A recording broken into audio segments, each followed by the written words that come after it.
Wreck-It Ralph 2, Ralph Breaks the Internet, is set 6 years after the first one. And to be honest, I actually really love the first Wreck-It Ralph. It's a really unique, great animated movie. One of my favorite animated movies that's come out in the past recent years. Came out all the way back in 2012. It's just a great movie. It's completely new and different, and it's really, really good. So I was looking forward to seeing this new one. And I actually really like this film. It definitely is weaker than the first one. I wouldn't say it's better in any way. I'll probably say it's about on par on enjoyment, but it definitely has some weaker elements to it, but it has some better elements as well, and we'll get into those straight away. This features Wreck-It Ralph and Vanellope being friends until Vanellope's game gets shut down, so they have to go out and find this new part for their game on the internet within a certain amount of time. Just a pretty basic adventure plot, but there's a lot of things in here that are really, really fun. Of course, Ralph does break the internet, as said in the instead of the title, and I found that whole element really, really good. All the bits where they're looking at the internet, there's so many great references. The bits where they go to the Disney place, and there's all the Disney princesses, and there's Star Wars people and Marvel people there. It's really good. Stan Lee even has a cameo in this movie, which is insane. He's had 3 cameos in 3 animated movies this year, which, mental.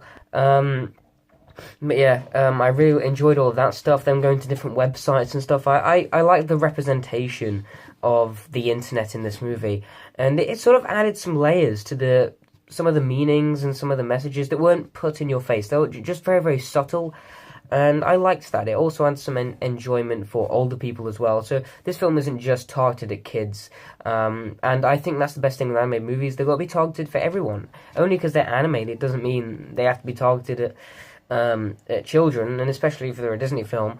And I think that's one of the things that Disney films do amazingly, especially with some of the Disney Pixar films, especially with films like Toy Story, is that they really, really appeal to a wider audience. It's not just it's not just kids that are appealed to that.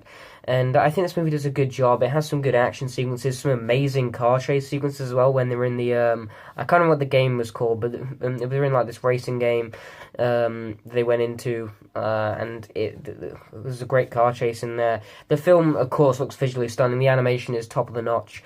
It looks really, really good. And the plot didn't really have much interesting things to it. It was just a very, very solid adventure with these characters. It was very well paced. I wasn't bored through any time with this movie. But where this movie's strength lies isn't within the plot and narrative of the film. It's really with the characters, because this film really develops certain characters and really builds up certain motives for certain characters really, really well across the whole runtime of the movie. And it develops our characters every single second, every scene that these characters are in. It's constantly developing them, constantly making them better, and it makes some motivations and some decisions those characters make feel more realistic and feel more emotional.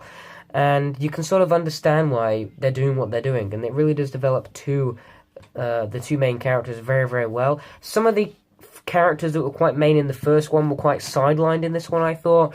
And especially all the video game aspect was very, very sidelined in the film. It definitely is just, in the first 10 minutes we get to see a lot of that, but as soon as they go into the internet, the film basically takes all of its time there.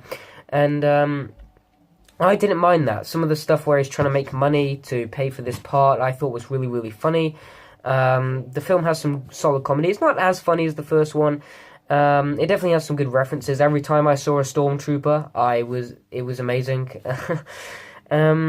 So there was quite a lot of references in this movie that I really liked.